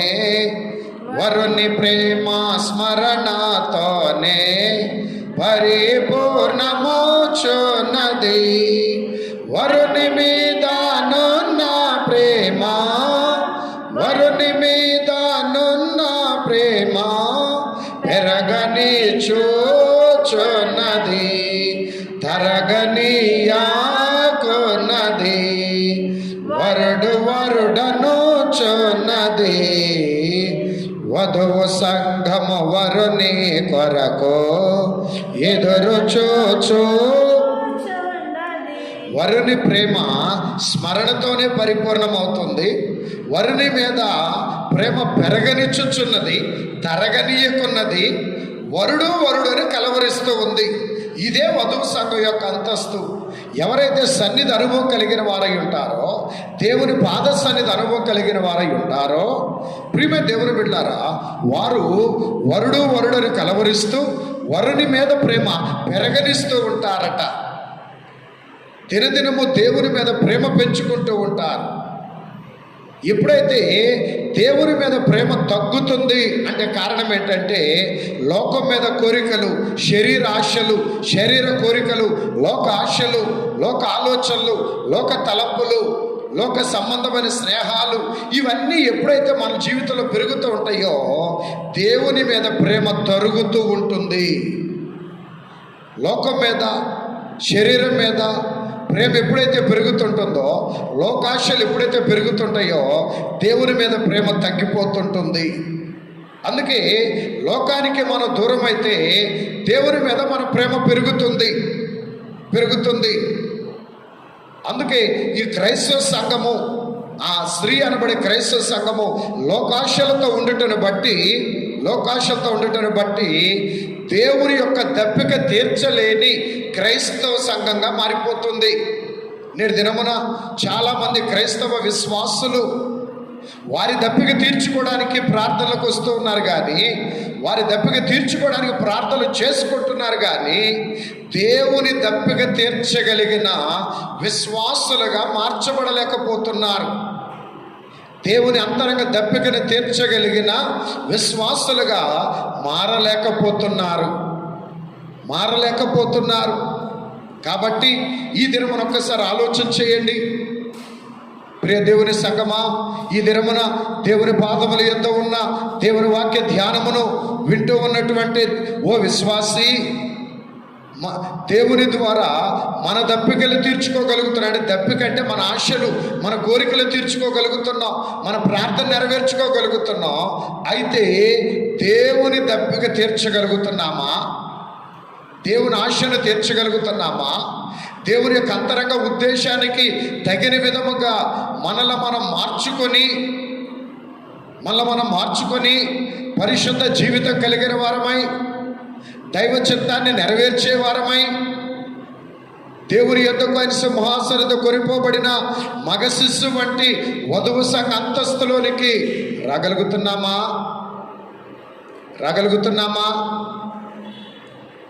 ఒక్కసారి పరిశీలన చేసుకోనండి. ఎందుకంటే మనం దేవుని దప్పిక తీర్చలేకపోతే మన దప్పికలు ఎలా తీరుతాయి? మనం దేవుని దప్పిక తీర్చకపోతే మన దప్పిక ఎలా తీరుతుంది? కనుక జాగ్రత్త సుమా, జాగ్రత్త. ఇశ్రాయేలీలే దేవుని ద్వారా వారి దప్పికలు తీర్చుకుంటున్నారు, వారి ఆకలి తీర్చుకుంటున్నారు, వారి అవసరతలు తీర్చుకుంటున్నారు, కానీ వారు దేవుని దప్పిక తీర్చలేకపోయారు. అయితే దేవుడు కృపనిస్తూ ఉన్నారు, దేవుడు కనికరము చూపిస్తూ ఉన్నారు.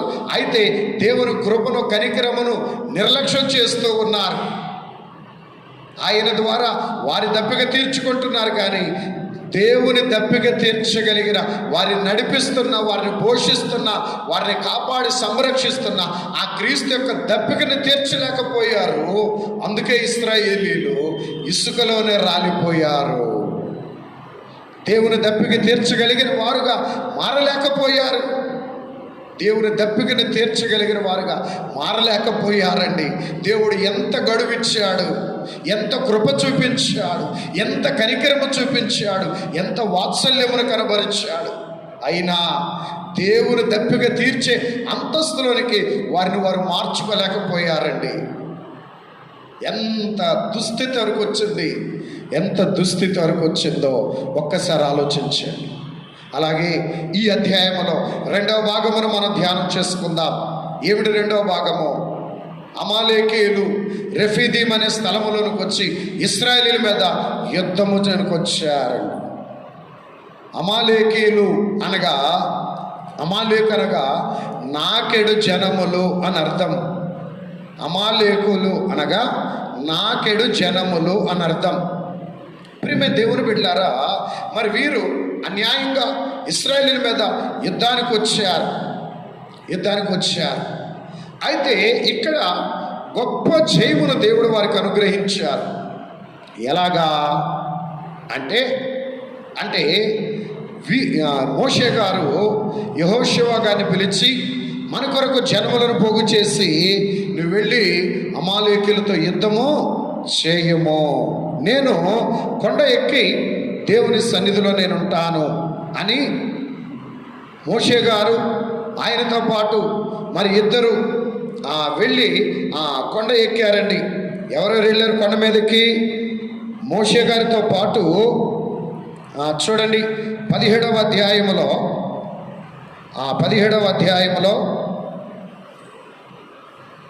12వ వచనము నుంచి ఒకసారి మనం చూద్దాం. మోషే చేతులు బరువెక్కగా వారు ఒక రాయి తీసుకుని వచ్చి అతడు దాని మీద కూర్చున్నటకై దాన్ని వేసిరి. ఒకసారి 10వ వచనం చూడండి. 10వ వచనం.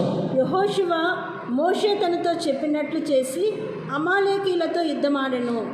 మోషే, అహరోను, హూరు అనువారు ఆ కొండ శిఖరం ఎక్కిరి. చూడండి, కొండ శిఖరం ఎక్కిన వారు ఎవరు? మోషే గారు, అహరోను గారు, హూరు అని ఆయన, వీరు ముగ్గురు కూడా కొండ ఎక్కారు.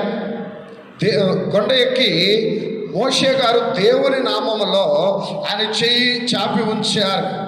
మోషే గారి చెయ్యి ఇలా చాపి ఉంచినప్పుడు ఇశ్రాయేలీలైన వారు గెలుస్తూ ఉన్నారు. మోషే గారి చెయ్యి దించి వేసినప్పుడు ఇశ్రాయేలీలు ఓడిపోతున్నారు, అమాలేకీయులు గెలుస్తూ ఉన్నారు. ప్రియమైన దేవుని సంగమా, ఎంత గొప్ప స్థితి! ఇశ్రాయేలీలకి జయం ఎలాగొచ్చింది అంటే కేవలము యెహోషువ ఇశ్రాయేలీలో ఉన్నటువంటి జనమును పోగు చేసుకొని వెళ్ళి యుద్ధం చేసినంత మాత్రాన ఇశ్రాయేలీలకు విజయం రాలేదు. కానీ మోషే గారు ఇశ్రాయేలీల పక్షముగా, యెహోషువ పక్షముగా మోషే గారు దేవుని నామములో ఆయన సన్నిధిలో ఉన్నారు, ఆయన చెయ్యి చాపి ఉంచారు. కనుక ప్రియమైనటువంటి దేవుని బిడ్డలారా, తండ్రులారా, తల్లులారా, మరి పురుషుడు బయటికి వెళ్ళినప్పుడు స్త్రీ ప్రార్థన చేసేదై ఉండాలి. బిడ్డలు బయటికి వెళ్ళినప్పుడు తల్లిదండ్రులు ప్రార్థన చేసేవారై ఉండాలి. ఎప్పుడైతే కుటుంబంలో ఒక్కరైనా ప్రార్థనలో బలముగా ఉండేవారైతే ఆ కుటుంబానికి జయం, ఆశీర్వాదం వస్తుంది. కుటుంబంలో ప్రార్థన చేసేవారు లేకపోతే ఆ కుటుంబాలు చిన్నభిన్నమైపోతాయి. అందుకే కుటుంబంలో అందరూ ప్రార్థనా పరులై ఉండాలి, లేదా అట్లీస్ట్ ఒక్కళ్ళైనా ప్రార్థనా పరులై ఉండాలి, లేదా ఇంకా కుటుంబం అంతా ఆశీర్వాదకరంగా ఉండాలి, బిడ్డల జీవితాలు ఆశీర్వాదకరంగా ఉండాలంటే తల్లిదండ్రులు ప్రార్థనా పరులుగా ఉంటే బిడ్డలు ఆశీర్వాదంతో నింపబడతారండి. తల్లిదండ్రులు ప్రార్థనా పరులైతే బిడ్డలు ఆశీర్వాదములతో నింపబడతారు. తల్లిదండ్రులు ప్రార్థన చేసేవారు కాకపోతే బిడ్డల జీవితాలు అల్లకల్లోలంగా ఉంటాయి, చిందరవదరుగా ఉంటాయి. కనుక మరి ఇశ్రాయేలీలు యుద్ధం చేస్తూ ఉన్నప్పుడు మోషే దేవుని సన్నిధిలో, దేవుని నామములో ఉండి ఆయన చెయ్యి చాపి ఉంచుతూ ఉన్నారు. చూడండి, ఆయన చెయ్యి బరువెక్కినప్పుడట అహరోను గారు, హూరు గారు ఇద్దరు కూడా ఆ మోషే గారి చేతులను ఆదుకుంటూ ఉన్నారు. ఎందుకంటే మోషే గారి చెయ్యి పైన ఎవరి చెయ్యి ఉంటుంది? దేవుని యొక్క హస్తం ఉంటుంది. ఎందుకంటే మోషే గారు దేవుడు ఎన్నుకొని అభిషేకించుకున్న సేవకుడు. మోషే గారు దేవుడు ఎన్నుకొని అభిషేకించుకున్న దైవ సేవకుడు, దైవజనుడు కనుక ఆయన హస్తం మీద దేవుని యొక్క హస్తం ఉంటుంది. ఈ రోజున చాలామంది కూడా సంఘములో దైవ సేవకుల దగ్గరకు వచ్చి, అయ్యా ఇదిగో ప్రార్థన చేయండి, మమ్మల్ని సిలువ గుర్తేసి ప్రార్థన చేయండి అంటూ ఉంటారు. లేదా సేవకులైన క్రమాన్ని సంఘాల్లో జరిగిస్తూ ఉంటారు. కారణం ఏంటంటే దేవుడు అభిషేకించుకున్న సేవకుల యొక్క హస్తం మీద దేవుని యొక్క హస్తం ఉంటుంది. దేవుని యొక్క హస్తం ఉంటుంది. ఎవరైతే ఈ విషయాన్ని నమ్ముతారో, ఎవరైతే విశ్వసిస్తారో వారి విశ్వాసాన్ని బట్టి దైవాశీర్వాదం ఉంటుంది, దైవాశీర్వాదం ఉంటుంది. అయితే బాధాకరమైన విషయం ఏంటంటే కొంతమంది వాళ్ళు ప్రార్థన చేస్తేనే అవుతుందా, మేము చేస్తే అవదా అని కొంతమంది ఈ విధంగా కూడా మాట్లాడుతూ ఉంటారండి. ఇది మంచిది కాదు, మంచిది కాదు. మిరియాము గారు, మోషే గారు అక్కయ్య మిరియాము గారు కూడా అహరోనులు మోషే గారి మీద అలాగుననే మాట్లాడి పెద్ద శ్రమను కొని తెచ్చుకున్నారు, పెద్ద శ్రమను కొని తెచ్చుకున్నారు. దేవుడు ఎవరికిచ్చిన తలాంతుని, ఎవరికిచ్చిన అభిషేకాన్ని మనం గుర్తించి గ్రహించి గౌరవించాలి. మనం విశ్వసించినప్పుడు మీ విశ్వాసాన్ని బట్టి ఆ దీవెన మీకు వస్తుంది, అది మీకు వస్తుంది. అయితే దేవుడు మీకంటే గొప్పవారమే కాదు సేవకులంటే. ఆయన ఎన్నుకొని అభిషేకించారు కాబట్టి ఆయన ఇచ్చిన అభిషేకాన్ని గౌరవించాలి, ఆయన ఇచ్చిన అభిషేకాన్ని గౌరవించాలి. ఎందుకంటే చాలామంది నేడు దినాలలో జ్ఞానం ఎక్కువైపోయి, చాలామందికి భక్తి ఎక్కువైపోయి ఏమంటున్నారంటే వాళ్ళు ప్రార్థన వాళ్ళే చేయాలా, మనం చేయకూడదా, మనం చేసుకోకూడదా అని అభిషిక్తులైన వారిని చాలామంది నేటి కాలంలో తృణీకారంగా మాట్లాడుతున్నారు. అది వారికి మంచిది కాదు, మంచిది కాదు. అయితే ప్రియమైన దేవుని బిడ్డలారా, ఇక్కడ మనం గమనించాల్సిన విషయం ఏంటంటే మోషే గారి చేతులు ఏమీ లేదు, కానీ మోషే గారి చేయిపై నుంచిన దేవుని యొక్క హస్తము, దేవుని యొక్క హస్తము, దేవుని యొక్క హస్తపు నీడలో ఇశ్రాయేలీలు ఉండుటను బట్టి ఆ దేవుని యొక్క హస్తపు నీడ దైవ జనాంగమైన ఇశ్రాయేలీల మీద పడి వారి శక్తిని, సామర్థ్యాన్ని ఇస్తూ ఉంది. ఆయన చేతిలో నుంచి దైవ ప్రభావం వెడలి వారికి శక్తిని, సామర్థ్యాన్ని ఇస్తుంది. ఎలాగనైతే 12 సంవత్సరములు రక్తస్రావ రోగముతో బాధపడుతున్న స్త్రీ విశ్వాసముతో వచ్చి యేసుక్రీస్తు వస్త్రము చెంగును ముట్టుకున్నప్పుడు ఆ వస్త్రము ద్వారా ఆమె యొక్క విశ్వాసాన్ని బట్టి దేవుని యొక్క ప్రభావము ఆయన వస్త్రములో నుంచి ఆమెలోనికి వెళ్ళి ఆ రోగమును ఎలాగున స్వస్థపరిచిందో శతాధిపతి యొక్క దాసుడి ఇంటి దగ్గర పక్షవాతంతో బాధపడుతున్నప్పుడు యేసుక్రీస్తు యొక్క ఆ వాక్కులో ఉన్న ప్రభావము వెళ్ళి ఆ శతాధిపతి యొక్క పనివాడిని ఎలాగున స్వస్థపరిచినదో, అలాగుననే మోషే గారి చేతుల మీద ఉంచబడిన దేవుని యొక్క హస్తము యొక్క మహిమ ప్రభావము కొండ కింద యుద్ధం చేస్తున్న ఇశ్రాయేలీలు అనబడే దేవుని యొక్క జనాంగమునకు శక్తిని, సామర్థ్యాన్ని ఇవ్వటాన్ని బట్టి ఇశ్రాయేలీలకు జయం వస్తుంది. అయితే మోషే గారు బరువెక్కగా దించినప్పుడు ఇశ్రాయేలీలు ఓడిపోతున్నారు. అందుకనే మరి ఇద్దరు ఆదుకున్నారు. అహరోను గారు, హూరు గారు మోషే గారి చేతులను ఆదుకొనుట మనం చూస్తూ ఉన్నాము.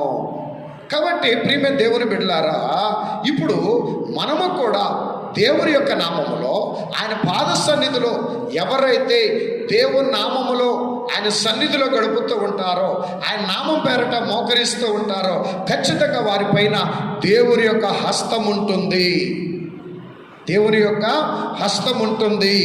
ఇక్కడ ఒక సంగతి ఏమిటంటే, దైవ సేవకుడు మీకు అందుబాటులో ఉంటే దైవ సేవకుడి చేత ప్రార్థన చేయించుకున్నప్పుడు దైవ సేవకుని హస్తం పైన దేవుని యొక్క హస్తం ఉండి ఆ దీవెన మీకు వస్తుంది.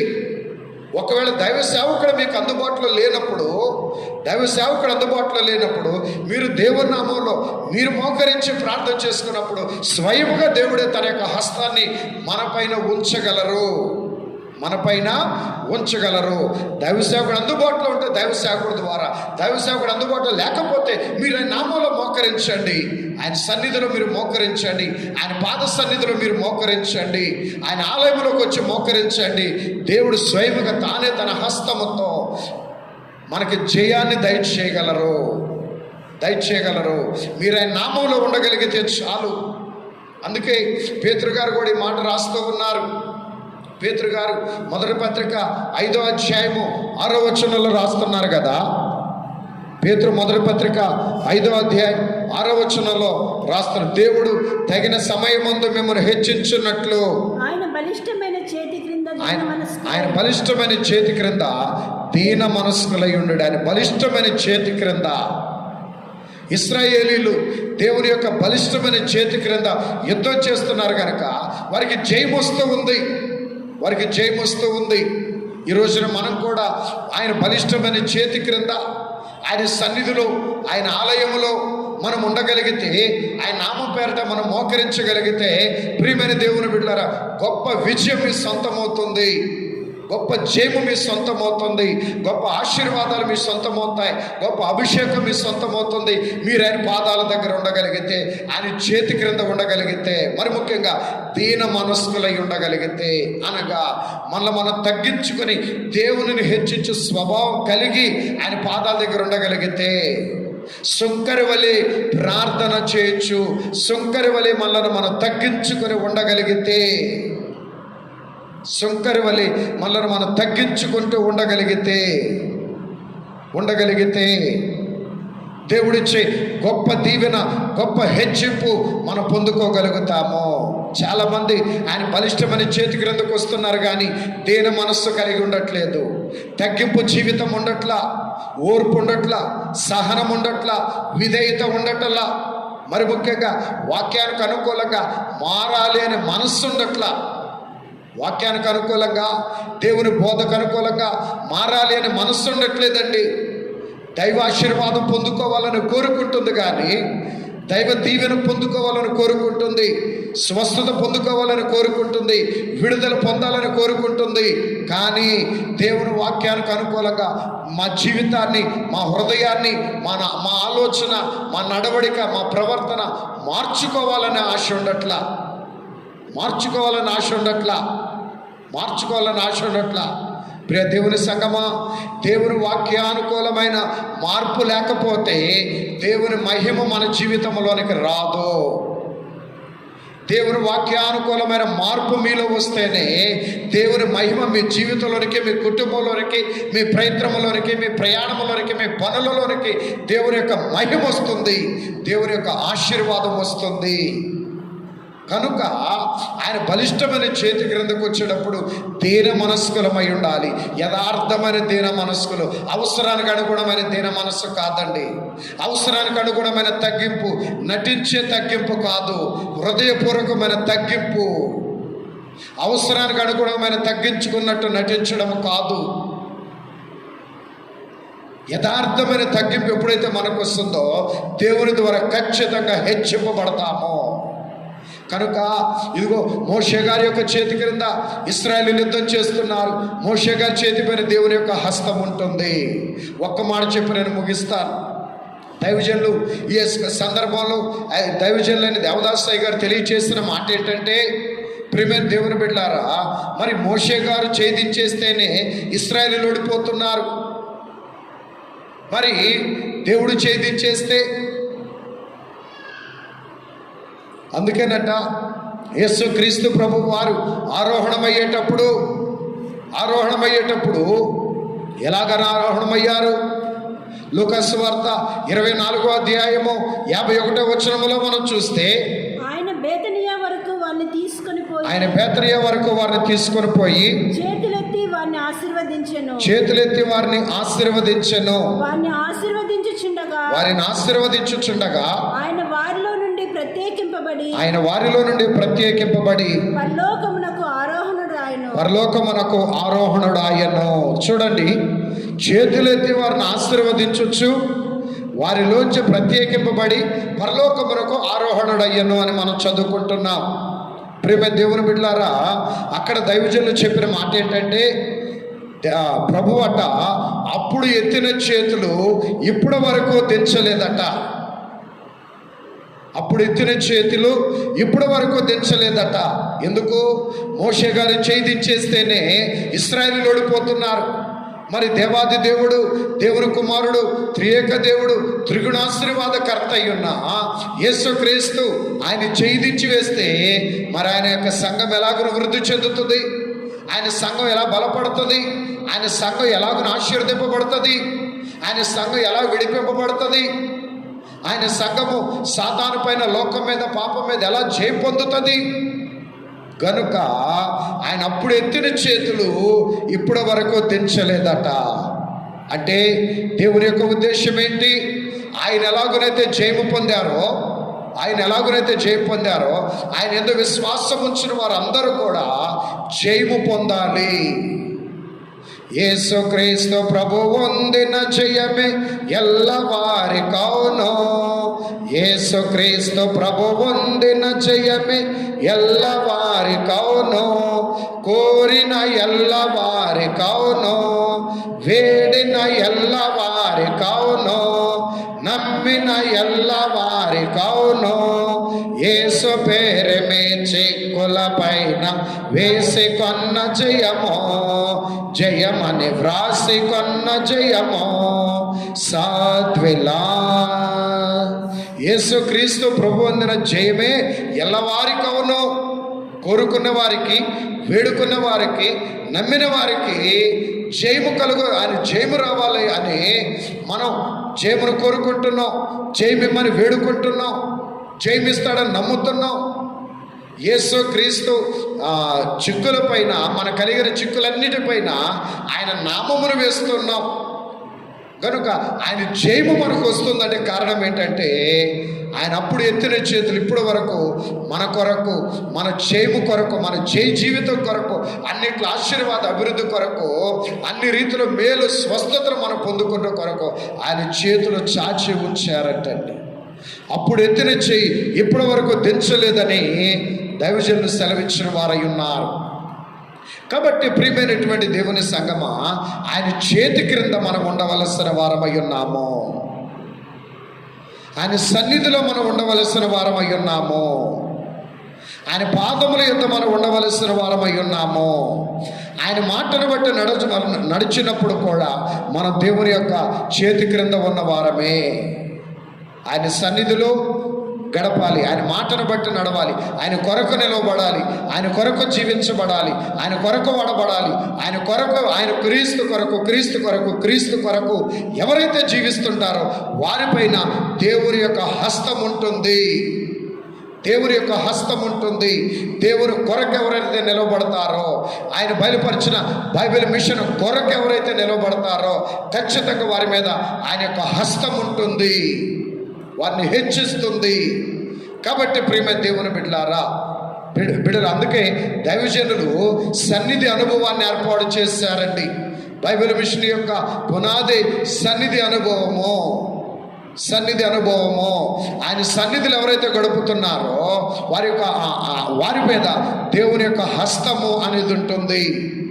కాబట్టి ఆ హస్తపు నీడలు ఎవరైతే ఉంటారో ఆ హస్తపు నీడలో నుంచి దేవుని యొక్క మహిమ, దేవుని యొక్క ప్రభావము, బలాన్ని, జయాన్ని అనుగ్రహిస్తుంది.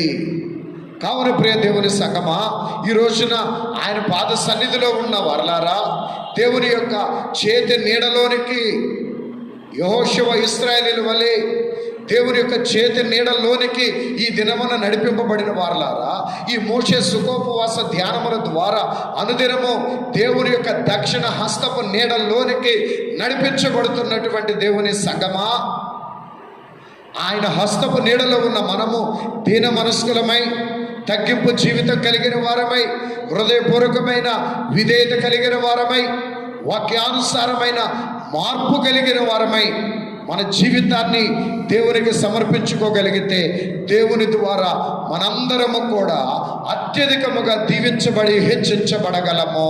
దేవుని ద్వారా దేవుడు హెచ్చిస్తే ఎంత గొప్పగా ఉంటుంది. దేవుడు హెచ్చిస్తే, దేవుడు దీవిస్తే ఎంత గొప్పగా ఉంటుంది. ఎక్కడో గొర్రెల దొడ్లలో ఉన్న గొర్రెలు కాచుకొనిచున్న దావీదే రాజై కూర్చున్నాడు. దేవుని ఏర్పాటుకు మూలపెత్తరుడై కూర్చున్నాడు. దేవుడు హెచ్చించడం మొదలు పెడితే చేపలు పట్టుకునే జాలర్లైన అపోస్తలులు మనుషులను పట్టు జాలర్లుగాను భూమిని తలక్రిందులు చేయగలిగిన వారుగా మారిపోలేదా? దేవుని చేతి నీడలో ఉండగలిగితే 90 సంవత్సరాలు వృద్ధాప్యంలో ఉన్నటువంటి దైవజనులు 30 సంవత్సరములు దేవుని అంతరంగ ఏర్పాటు బైబిల్ మిషన్ కొరకు వాడబడలేదా? సొమ్ము లేకపోయినా, శక్తి లేకపోయినా, సహకారం లేకపోయినా వాడబడలేదా? కాబట్టి ప్రియమైన దేవుని బిడ్డలారా, మన దేవుని చేతి నీడలో పరిపూర్ణముగా మనం గడపగలిగితే దేవుని ద్వారా దీవించబడి, హెచ్చింపబడి, అభివృద్ధి పరచబడతాం, విస్తరింపబడతాము. కాబట్టి ఈ మోషే సుఖోపవాస ధ్యాన దినములలో దేవుని యొక్క చేతి నీడలోనికి నడిపించబడుతున్న దేవుని సంగమా, పరిపూర్ణమైన భయభక్తులు కలిగి, విశ్వాసము కలిగి, విధేయులము కాగలిగి దేవుడిచ్చే ఘనమైన హెచ్చింపు, ఘనమైన ఆశీర్వాదము, ఘనమైన అభివృద్ధి, ఘనమైన జయము, ఘనమైన దీవెన, ఘనమైన సమృద్ధి త్రిత్వ దేవుడు మీకు అనుగ్రహించి, మరి ముఖ్యంగా మీ ప్రార్థనలకు విశ్వాసముతో, ఆశతో ఈ ధ్యానములు లేఖించుచున్న మీకు దేవుని యొక్క దక్షిణ హస్తపు బలమైన ఆశీర్వాద అభివృద్ధి త్రిత్వ దేవుడు మీకు అనుగ్రహించి గొప్ప విజయం ఇచ్చి ఆయన మహిమ రాకడకు మనలను ఆయుత్తపరచుకొనును గాక. ఆమేన్. ప్రార్థన చేసుకుందాం. కొద్ది నిమిషములు అవకాశం ఉన్నవారు మోకరించండి. అవకాశం లేని వారు కూర్చొనో నిలవబడో మనోనిదానముతో, భయభక్తులతో జాగ్రత్తగా దైవ సన్నిధిలో గడపండి. అవకాశం ఉంటే మోకరించండి, అది మీకు ఆశీర్వాదము.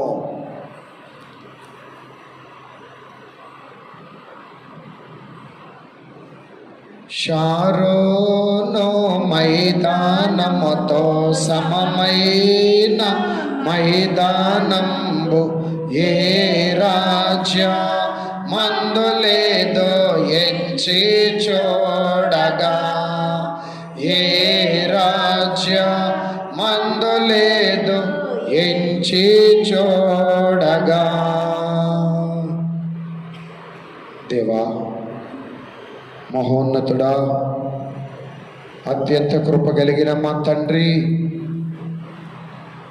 మేమును ఇశ్రాయేలీల వంటి స్థితి కలిగిన వారమై ఉన్నాము.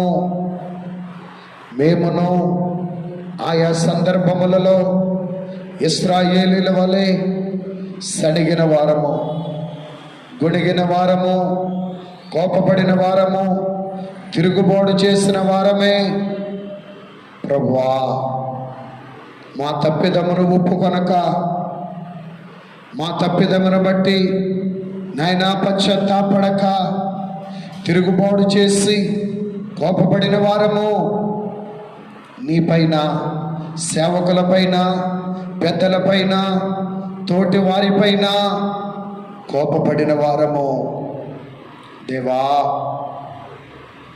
నీ కృపచేత మమ్ములను కనికరించి ఆ దినమున ఇశ్రాయేలీయులైన వారికి ఎలాగున గడువులు ఇచ్చావో, నేటి దినమును నీ కృపను బట్టి మాకును మీరు గడువిస్తూ ఉన్నారయ్యా. మా ఎడల మీరు కనికరము చూపిస్తూ ఉన్నారయ్యా. మా ఎడల నీ కృపను కనబరుస్తున్నావు నాయన. మేమే ఆశీర్వాదమును కోరుకుంటున్నాము, శ్రమ నుంచి విడుదల కోరుకుంటున్నాము, కానీ మా హృదయ స్థితిని మార్చుకోలేకపోతున్నామయ్యా. మా ఆలోచన విధానమును మార్చుకోలేకపోతున్నాము. మా తొందరపాటును తొలగించుకోలేకపోతున్నాము. మా కోపోద్రేకములను అణుచుకోలేకపోతున్నామయ్యా. మా దుస్థితిని మేము విడిచిపెట్టుకోలేకపోతున్నాము. పాప నైజమైన మురికిని వదిలించుకోలేకపోతున్నాము తండ్రి. నిజమేనయ్యా, వారిలో ఉన్న దుస్థితి నేటి దినమున మాలో కూడా ఉన్నది నాయన. వారిలో ఉన్న అవిధేయత మాలో కూడా ఉంటూ ఉన్నది. వారిలో ఉన్న మూర్ఖత్వం మాలో కూడా ఉంటున్నది.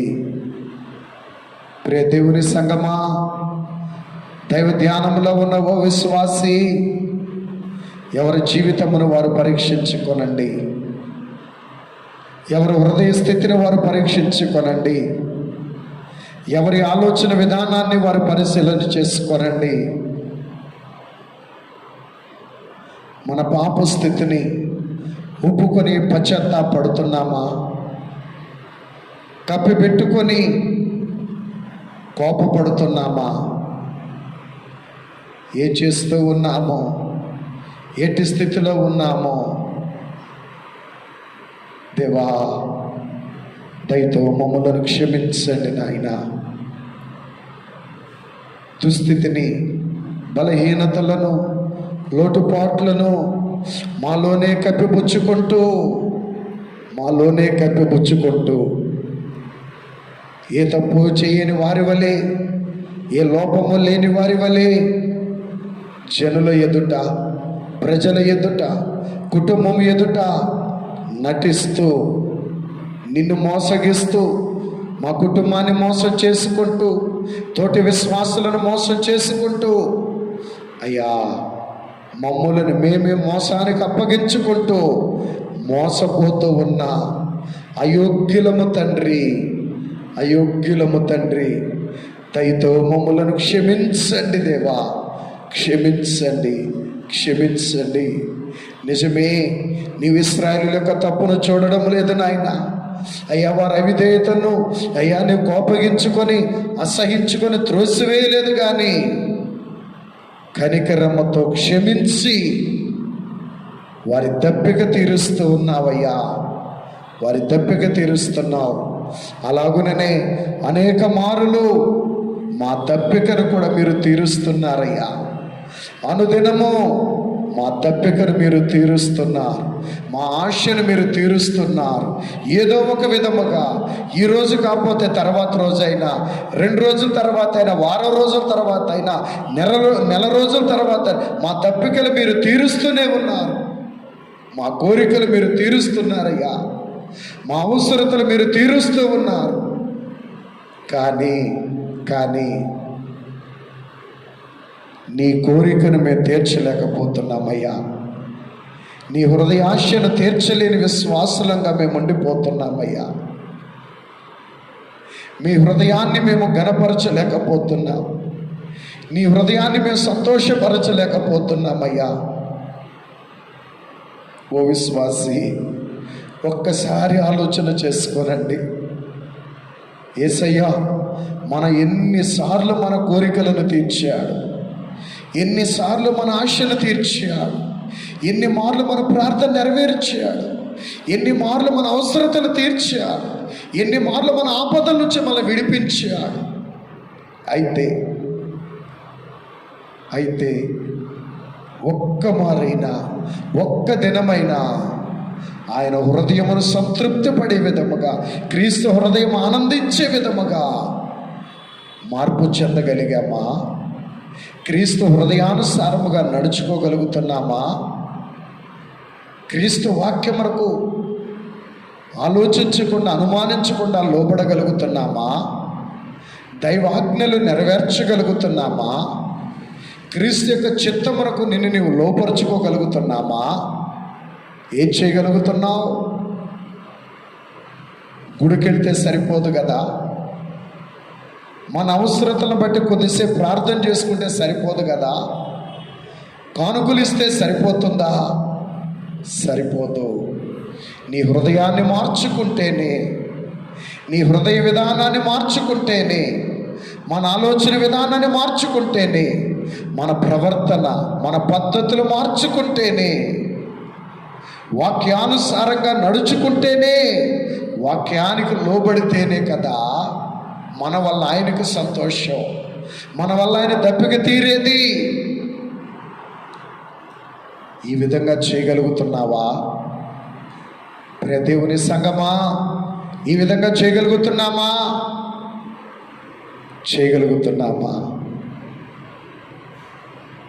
12వ అధ్యాయం ప్రకటన గ్రంథములో గర్భం ధరించిన సార్వత్రిక క్రైస్తవ సంఘం అనే స్త్రీ దేవుని కలిగి ఉన్న, నీతిశూరుడని క్రీస్తును కలిగి ఉన్నప్పటికీ లోక సంబంధమైన నొప్పులతో,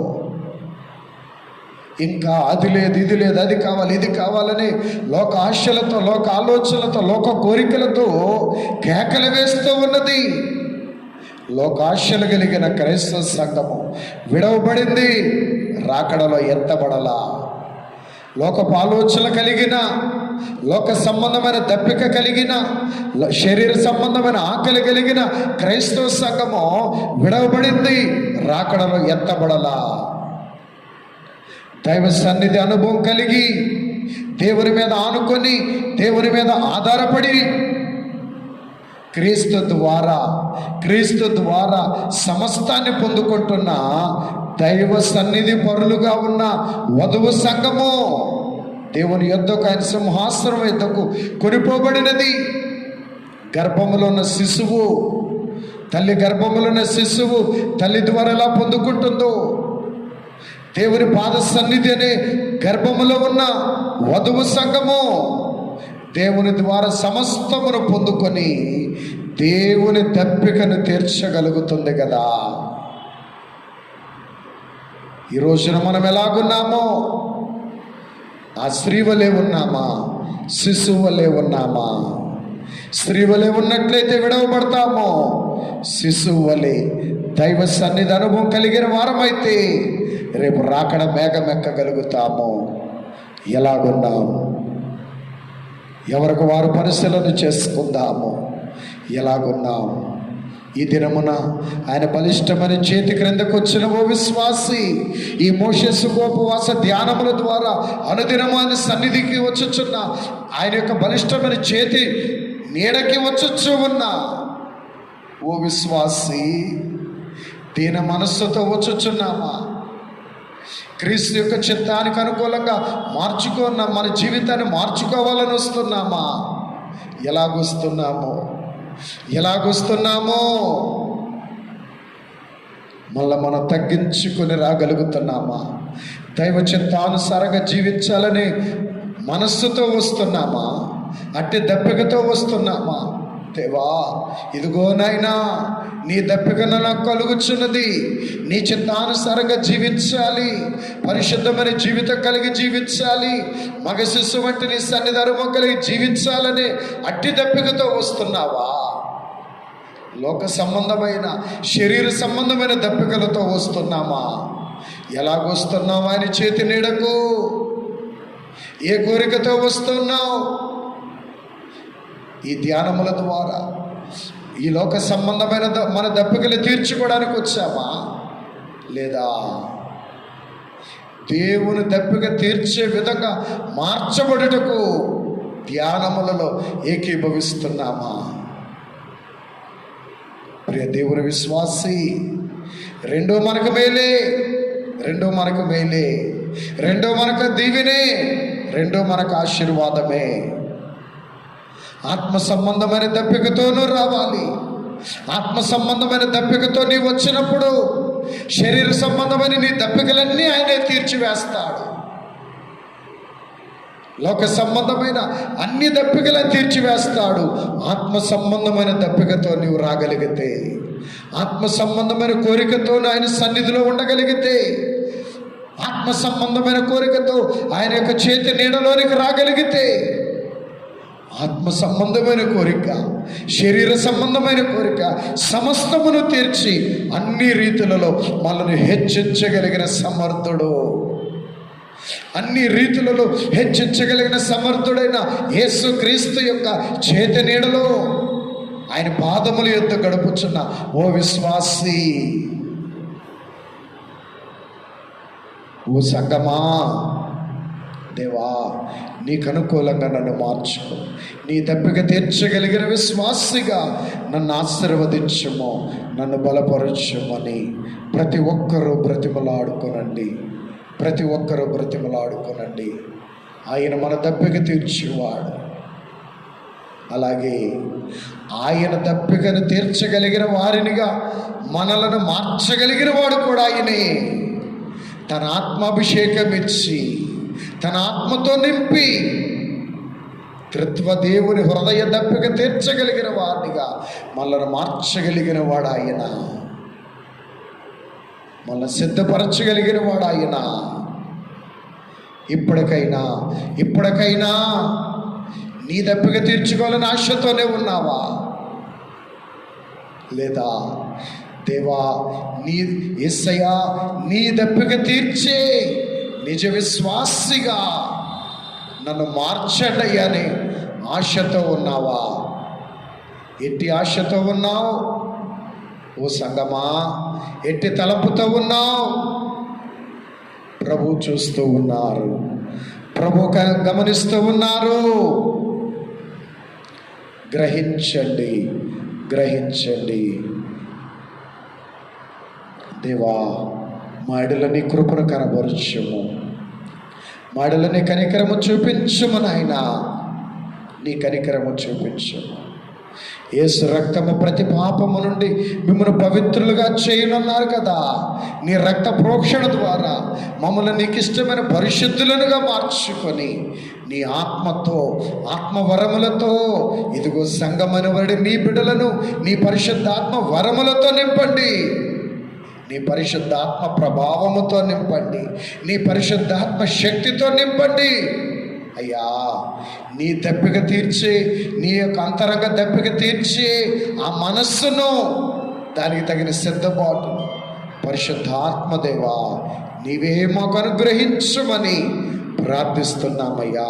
మీరే మాకు అనుగ్రహించమని ప్రార్థన చేస్తూ ఉన్నాము. సహాయము దయచేయండి అయ్యా. ఇదిగో నీ బలిష్టమైన చేతి క్రింద ఏకీభవించిన నీ సంఘమును ఆశీర్వదించండి, ఆశీర్వదించండి. నీ పరిశుద్ధాత్మ అభిషేకం అనే వరముల వర్షమును నీ సంఘము పైన కృమ్మరించి